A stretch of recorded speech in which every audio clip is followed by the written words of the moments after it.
Hi, my name's Chaz. I am the middle school ministries assistant here at East Haven Baptist Church, and we're going to be walking through the Epistle of 3 John today. Before we get started, a little-known fact about me: I'm a heavy metal fan. My favorite band is this Christian heavy metal band called Red. When I was in college, I roped in 3 of my friends to go to a concert with me, to a Red concert, and needless to say, they're not Red fans, they're not even heavy metal fans, but they decided to go anyways. One of my friends, his name is Caleb, and he's kind of a jokester of the crew.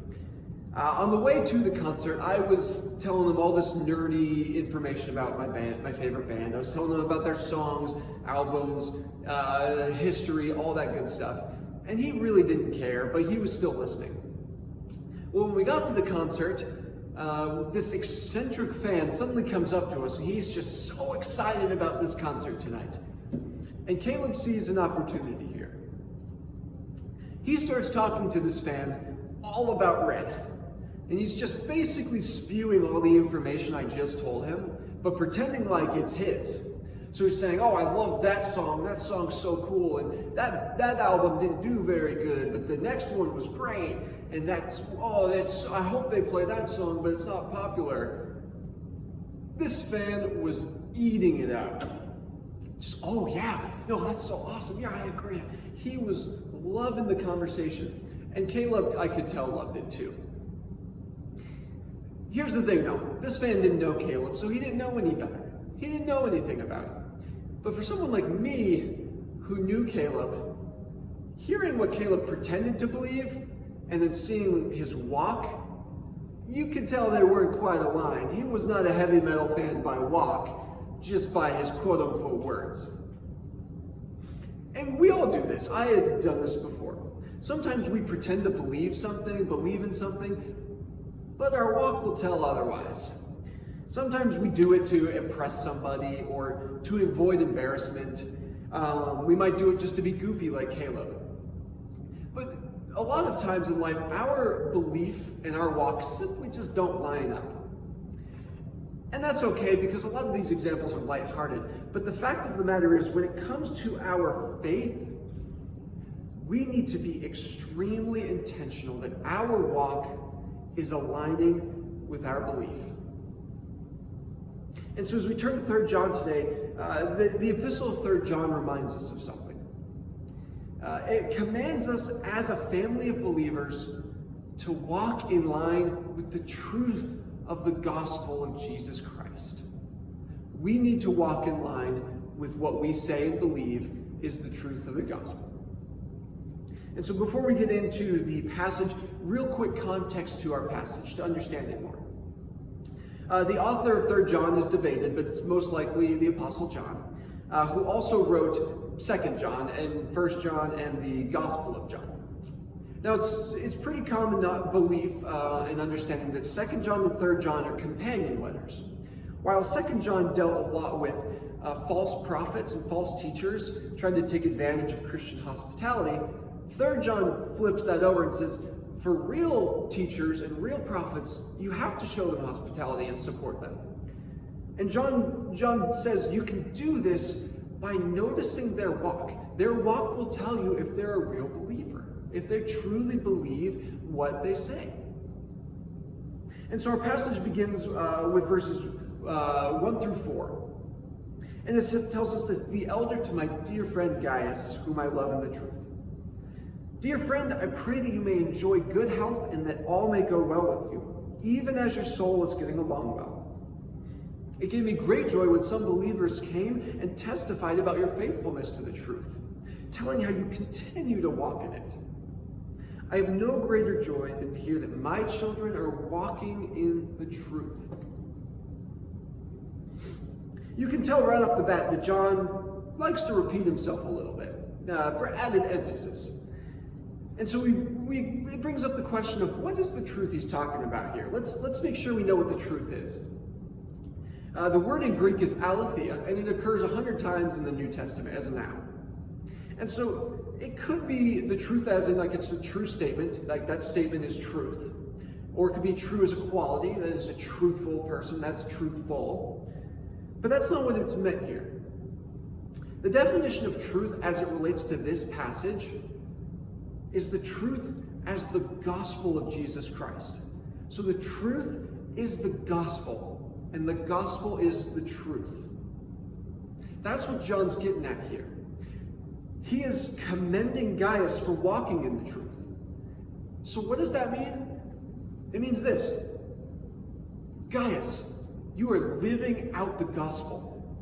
You're taking the gospel, putting it in your heart, and you are walking in it.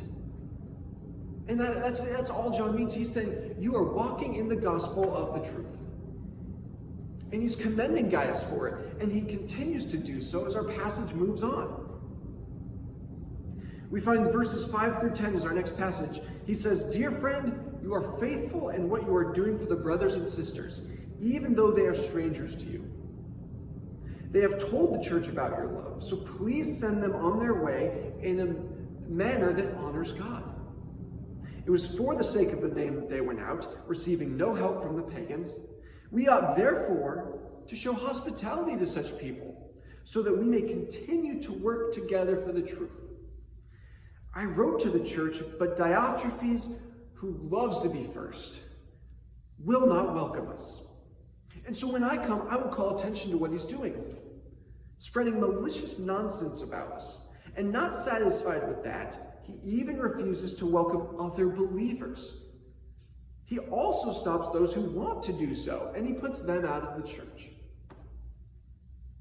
And so we find that the truth is the gospel, and the gospel is the truth. But why do we walk in it?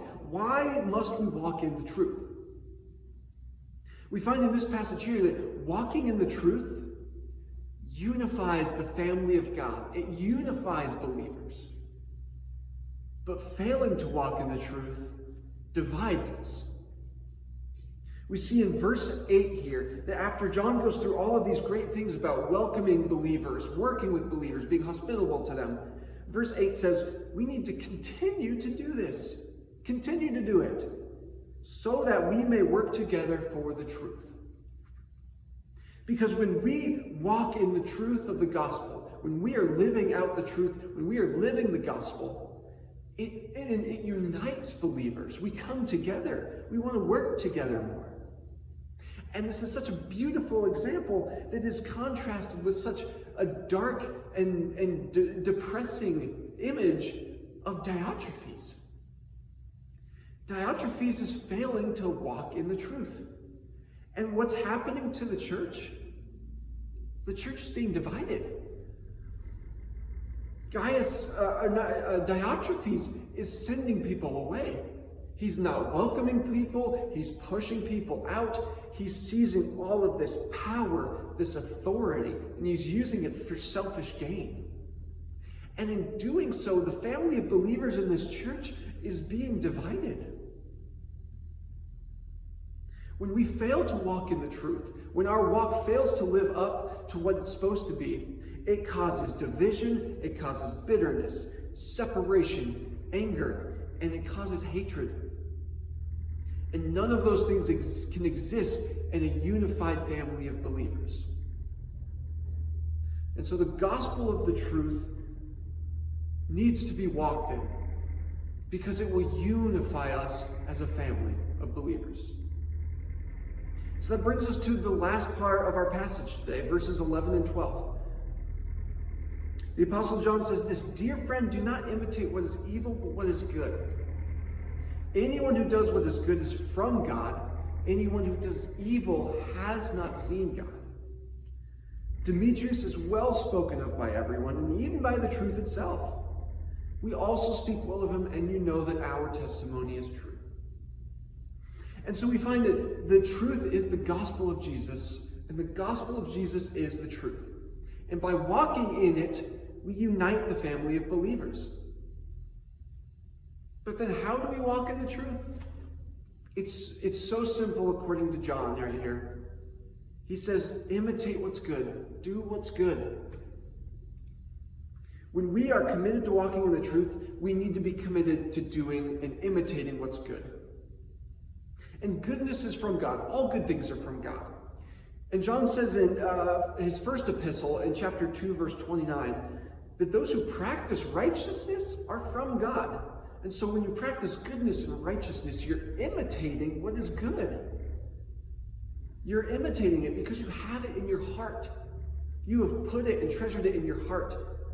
Psalm 119:11 tells us that I've hidden your word in my heart that I may not sin against you. So when we imitate God's word, this leads to righteous living. And righteous living leads to imitating goodness, and imitating goodness leads to walking in the truth. And we see this in the example of Demetrius. Demetrius walked in the truth, and the family of believers united around him. He imitated what was good, and people testified to it. And so what is it? What does that mean for you? It means you got to walk like it. You got to walk in the truth. You have to imitate what is good and righteous. You have to unify the family of believers, and you have to keep the gospel of Jesus Christ as the truth in your life and in the center of your walk. Just imagine what it would be like if all of us believers walked in the truth. We would be a unified family, committed to doing and imitating goodness and righteousness. Guys, there's non-believers watching us every day. And they're trying to spot lies in our truth. So just imagine that if we truly walked in the truth, if we were unified in imitating the goodness of the word, imagine what they would see. They have never seen God. Imagine if when they looked at us, all they could see was God. And that's what they would see when we walk in the truth.